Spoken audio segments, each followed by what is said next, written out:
It is exactly 10 years since James Nash State High School here in Gympie welcomed its first international students into the Regional Study Abroad program.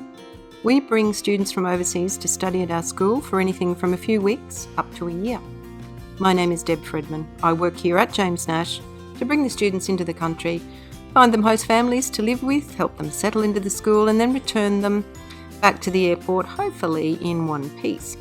To mark this, we decided to get together just a few of the huge number of people who've been involved with this program over the last decade, and we're going to reflect back on some of our experiences for you. Of course, it would have been great to have an international student with us, but COVID-19 has robbed us of that. With us today we have Melinda, a homestay mum who has hosted loads of students for us. Welcome, Melinda. Hello, Deb. How are you? We've got Brad. Hey guys. And Angus. How's it going? Both students here at Nash. Welcome. And Joe, a teacher here at Nash who can tell us what it's like to have these students in our classrooms. Welcome, Joe. Hi, Deb. Let's start with you, Melinda. What's it like when your student first arrives at your house? Can you describe those first few days for us? Oh, I guess it's rather nerve-wracking for both us and the student. I'm kind of shell-shocked at that stage. When they first arrive, they are jet-lagged, they are tired, they're trying their very best first impression, and they're sitting there and all they want to do is go to sleep. The precious children that they are, they really are quite funny. I always try to make them a meal that I know that they'll like, and I've talked to their parents beforehand so that I can welcome them into the house. Angus, you've been a buddy here at school for a German student this year. What did you find that first day of school? I think that when he first arrived, he was a little bit disoriented because he was from Germany, and in Germany, they don't wear uniforms.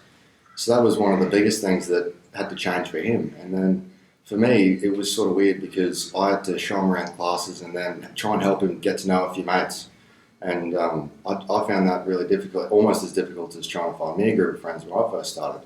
But for Jan, I reckon that would have been really good for him to move out of his comfort zone into a completely different country and just meet new people, adopt the culture and everything like that. So I reckon that would have been really good for him. Joe, what about as a teacher? What have been your experiences integrating these students into your classroom?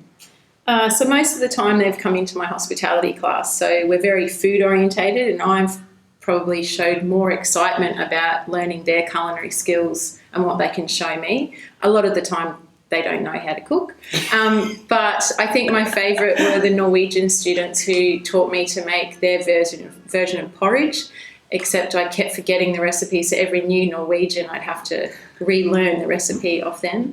The other thing that I thought was great was our connection with them as students, because I wanted to know so much about where they'd come from and what they'd done. It was really engaging to do that, and then doing things like going to Australia Zoo with them, giving them nicknames. I always called them by the country they came from so other students were aware of where they came from, became a thing in our class. So I really have missed having them this year because they're such a highlight of our classes. Brad, you've been a host brother. Any stories you can share with us there?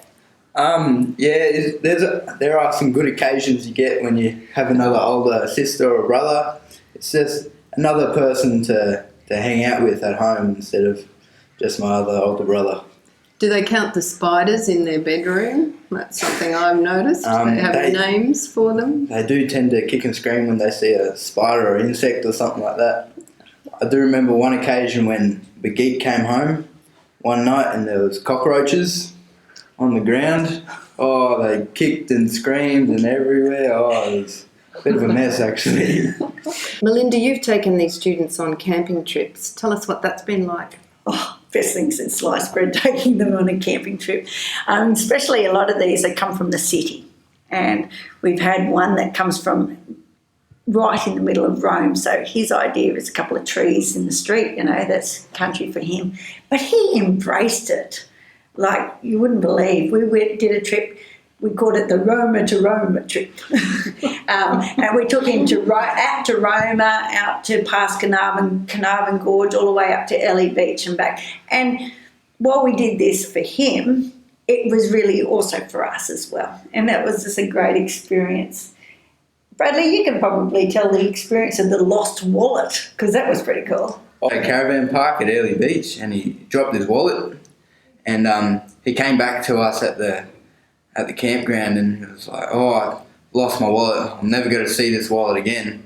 And we've told him, "Oh, just go up to the office. Someone might have turned it in." So he goes up to the office, and comes back with his wallet, and he's like, "This is why I love Australia." Because back in Italy, that would never have happened if he had lost his wallet. It would be gone forever. I suppose the first thing you notice in the playground is that if it's a bunch of girls coming from European countries and the boys are on high alert, so the grooming improves. They're usually quite social kids that come from overseas, and they're the type of students that would survive, this year or term, however long they're here. So at the start you notice it, and then within a couple of months they've meshed in. They're going to parties, they've got friends to go to in the afternoons. So it's just that the first bit you'd probably see it more in the boys where they step up. Well, speaking on behalf of, I'd say a decent 90% of the male population of teenage Australians, including Bradley over there, would be more than happy with a rather attractive Swedish girlfriend or Norwegian girlfriend. It's different towards some people. There's some people who do spend a lot of time talking to people from home. Then you had people like Frida who didn't spend as much time on her phone as some others. Yeah, she tended to embrace the Australian lifestyle, and she was here to experience Australia, and she wasn't terribly interested in what was going on back home.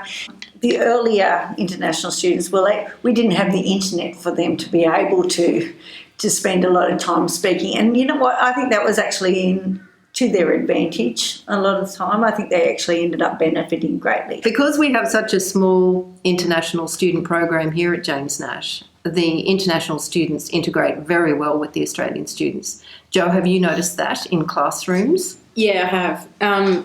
Maybe because my subjects are practical and they're quite involved in most of the lessons with the other kids. There's a lot of group work, so they're almost forced into that. And I've also noticed that when they leave, they stay in contact, as I do for very selfish reasons, because I need accommodation when I eventually do my world trip.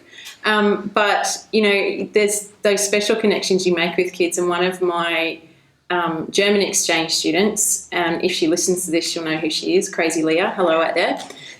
She's come back to Australia after that, lived here, returned to Gympie, and catching up with her for a night was just so special. So that was really lovely to see her again. So they do have those connections, and because of our technological advances, it's much easier to keep in contact, Facebook, whatever, with those kids once they leave as well. Let's talk about that for a minute. I've done a small study, and I think over 40% of the international students that we've had here in the last decade have returned to visit us. I know myself, I have Italian students who are keen to show me a real coffee and show me a pizza that does not have pineapple on it. So how much do you keep in contact with your ex-students? Anyone got a comment on that?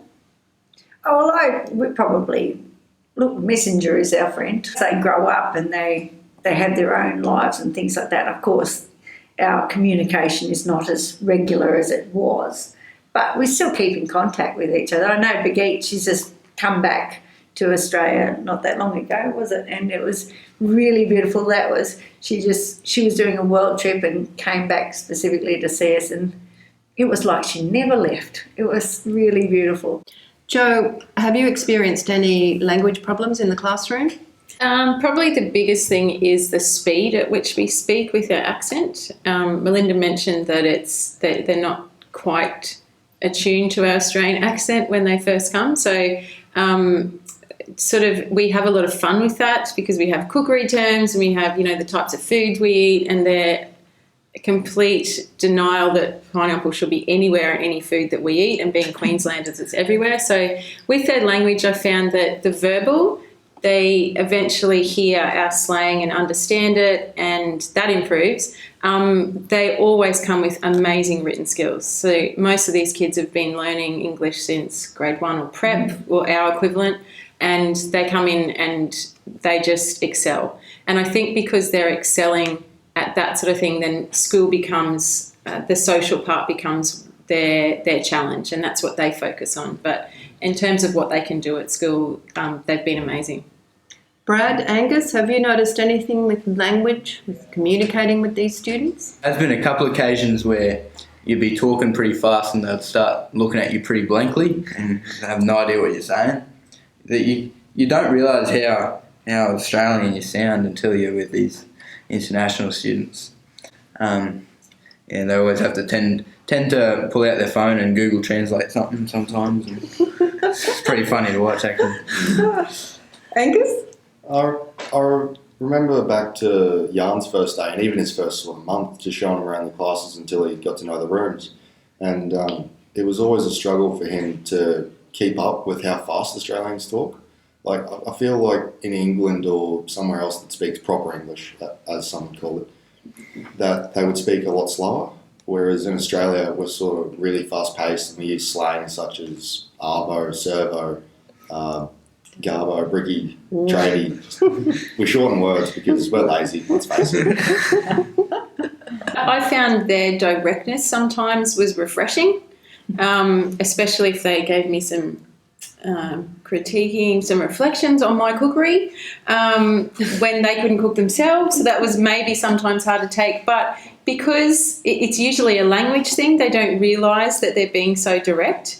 But it was quite refreshing for me for their honesty, because you don't always get that, and they weren't scared to show that. They say that I wasn't like their teachers at home and I didn't always know how to take that. I asked too many questions in everyday life to start with, so they were sometimes bamboozled because I wanted to know everything about where they came from. Can I just talk about a particular favourite of mine, the departure? No, that's terrible. Joe, what are the final days like at school for these students? In my class, I'm on a mission from as soon as I get them to find the most ridiculous and quirky Australian souvenirs that I can find. And my favourite has been the Gympie back scratcher with the photographs of Gympie places along the handle of the back scratcher. Things like banana savers and anything with pineapples on it. Ridiculous socks with images on it.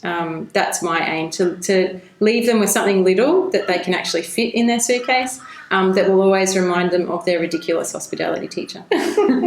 So what of the future? Post-COVID, will you continue to welcome these students into your lives and into your classrooms?